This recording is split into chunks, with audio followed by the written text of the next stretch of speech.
my name is Victor and today I'll be reviewing the MacBook Pro 2011 13-inch that came out recently, February 24th. Okay, so before the video I want to tell you guys that I am recording with the FaceTime HD camera that is built in this MacBook, and you guys could see how the HD settings are on videos and how it looks on YouTube from this video. Okay, so at first I want to tell you guys that I am going to make this video as quickly and informal as possible.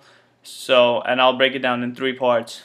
First part, I'm going to talk about the physical features of the MacBook from the left to the right for the CD drive, all the ports and everything. So I want to start off with the left side of the MacBook.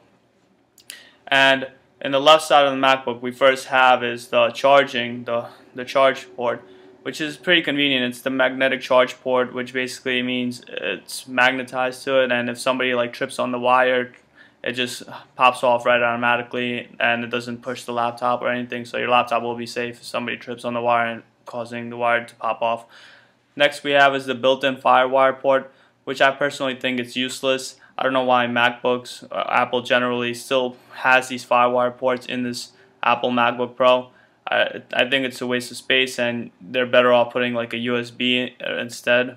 USB 3.0 or USB 2.0, because nobody really uses FireWire. It was a fail. I mean, the only time I've seen people use FireWire was about 3 years ago when my friend bought a new MacBook, and he had to transfer the data over using FireWire because it was a lot faster than USB 2.0. But now, since we have the new Thunderbolt technology, it's really pointless. There's no need for it even. Okay, so then we have the Ethernet port right next to the FireWire port. This port is basically the same old Ethernet port, where if you want to connect your internet connection through line rather than Wi-Fi, you could do that. It will work fine. And that's it basically. Okay, next I want to get to is the Thunderbolt port. This is the new port, and right off the bat I want to tell you guys, if you're buying this MacBook Pro just for this port, please don't, because this port is not going to be used until maybe 6 months to a year, because the technology is still kind of old, I can say, and it's not really usable yet, because there's nobody's really using like chargers for like your phone. Your phone isn't charged off the Thunderbolt yet. It's only USB. So everything right now is USB 2.0. So there's gonna be no major changes until a year. But what's really good about this Thunderbolt port is that it could collect and send information at 10 gigabytes per second back and forth at the same time. So unless you're basically having a monitor and a hard drive or something, and you're collecting like a movie and then you want to show it on the display at the same time, you won't be needing the Thunderbolt port at least for another 6 months. So if you're buying this MacBook Pro 13-inch just for the Thunderbolt, please reconsider that, because it's really pointless. And the benefactor of this Thunderbolt port is that it's also a mini display port, which you can connect to the TV display and view movies or whatever on your TV. What I got is I bought a mini display to HDMI adapter and then an HDMI cable 6 feet for about $10 altogether, and it works really great. I'll show you guys right now. It's this cable right here. As you can see, this is the mini display, which you could plug in to the side of the laptop. And then this is the 6 feet HDMI cable, and all I have to do is just connect this to my TV, connect this to my laptop, and it works beautiful. It shows great, and it was only $10. So I did buy it on Amazon.com, and I could post a link below for anyone that's interested in this great purchase. Next up, we have the USB ports. These are 2 USB ports. As I said before, it would have been better to see 3. You do see 3 on the 17-inch MacBooks Pros, but it would have been better to see 3 here too, because the FireWire is definitely useless now.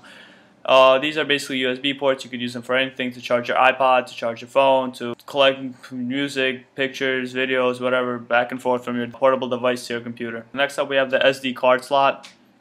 This is basically if you have a camera or an SD memory chip, you could plug it into this MacBook Pro and it will basically show all the data inside the SD card. Lastly, we have the headphone jack, which you could plug in your Beats by Dre. I have Astro 830s, and just listen to music. Okay, so now let's go to the other side of this MacBook Pro.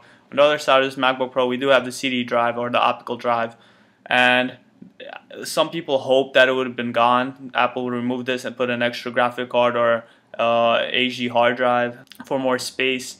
I guess Apple didn't want to, and it still kept the optical drive. What it did do is the burning limit on this optical drive is now 8 GB per CD. So if you're a movie burning fan and you like to burn 4 movies at a time, you could do that with this new optical drive. Other than that, you could also play CDs, play movies, burn backup discs, whatever you want. Lastly, on this right side of this MacBook Pro is the Kensington locksmith, which you could lock the device so nobody but you could use it if you're going away for, like, I don't know, a business trip to China and you leave your MacBook at home and you want it to be safe and secure. You could do that. Alright, so now I want to get into the internal parts of this MacBook Pro, and I want to start off with the new processor that they put in it. They went from a Quad-2 Duo to an i5, and I'm going to start comparing how the Quad-2 Duo is to the i5 in terms of speed and running of specific programs. Now, if you have a MacBook Pro 2010 or you recently bought it a month ago and Apple does not let you exchange it for the new one, you do not need to sell it if you're using that MacBook Pro for things like internet browsing, homework, like student projects like on Microsoft Word, Excel, PowerPoint, iTunes, Netflix. You do not need an i5 or an i3. Those are just programs that will run perfectly with the Quad-2 Duo. There's not even like a big gap of speed between those two processors. But on the other hand, if you're a gamer or a hardcore editor or an advanced editor, like you use Adobe After Effects, Sony Vegas like I do, this is where the i5 comes in handy, because I tried using Adobe After Effects and Sony Vegas on my previous MacBook Pro 2010, and I'm telling you right now, the Quad-2 Duo is laggy. You have to be really patient while rendering clips, uploading clips, doing effects. It takes really long time, and then on top of that, if you play games, it's laggy. The frames per second isn't as good. And this is where you really need the i5 processor. But other than that, if you're just a student and you just bought a MacBook Pro and you're in a situation where a new one just came out and you really think that, oh my god, I messed up, if you're not gaming or advanced editing, you really don't need the i5, and you're perfectly fine with your MacBook Pro for at least another year. And I'm hoping that next year Apple will upgrade their MacBook Pros dramatically and exchange a lot of things in it, and basically then you could buy the new MacBook Pro and you'll be satisfied with the changes they made. And here they only made little changes that don't really count. Alright, next thing I want to talk about is the hard drive. The hard drive, they did upgrade by 70 gigabytes. They went from 250 to 320, which is really good because now you have an extra 70 gigabytes to store anything you want for the same price. I also want to mention that this laptop is about 4.5 pounds and 0.95 inches in height when it's closed. So it's really portable and compatible. Next I want to go is with the graphics card. This was a major reason. A lot of people are asking me questions about how this Intel HD graphic card differs from the 320M on the previous MacBook Pro. It is better. The graphics are better. They're more vivid. They're smoother. The texture is smoother, but only by a little bit. It's not a major crazy difference. It was basically like I would say iPhone 3GS when they went to the graphics of an iPhone 4. That's the basic difference. It's not that major, but it is more appealing to view, to watch, and so on. The major difference though is it is an integrated graphics card, unlike the Radeon in the 15 and 17 inch, which you could get. This one takes up your RAM. So it does take up about 400 megabytes of RAM, which is a waste, and you could be running another program with that much RAM, and this graphics card basically doesn't let you do that since it takes it up. But other than that, I haven't seen any lag yet. This graphics card works fine. Oh, it also, on top of that, it does make, since it is an integrated graphics card, it does make the notebook a bit lighter than the previous MacBook Pro, since the previous MacBook Pro did have a NVIDIA 320M. It was kind of a little bit heavier, just a little bit. It's not really a big deal, but it feels a lot lighter. So for people that like lighter, this is a little bit more lighter. But if you really want light, you could just go get the MacBook Air. Right, next up I want to I want to talk about the Wi-Fi communication. It is enhanced, it reaches farther, it also has a Bluetooth 2.1, enhanced data rate, wireless technology. So other than that, it's just a little boost from the previous MacBook Pro, but it's basically still the same, and you could freely search around web with Wi-Fi compatibilities like I'm doing right now. Battery life is 7 hours in that searching, so you could use your network and for 7 hours. That's really good. Alright, lastly, I want to compare this MacBook Pro to the previous MacBook Pro that I had about a week ago. So far, I've been using this for 5 days, and I'm saying it's great for a student. It's, for me, basically it's a lot better because of the i5, and I do a lot of editing. This is a lot faster rather than my previous MacBook Pro, which took a while. It was really annoying, and also gaming is also better on this MacBook Pro rather than the previous one.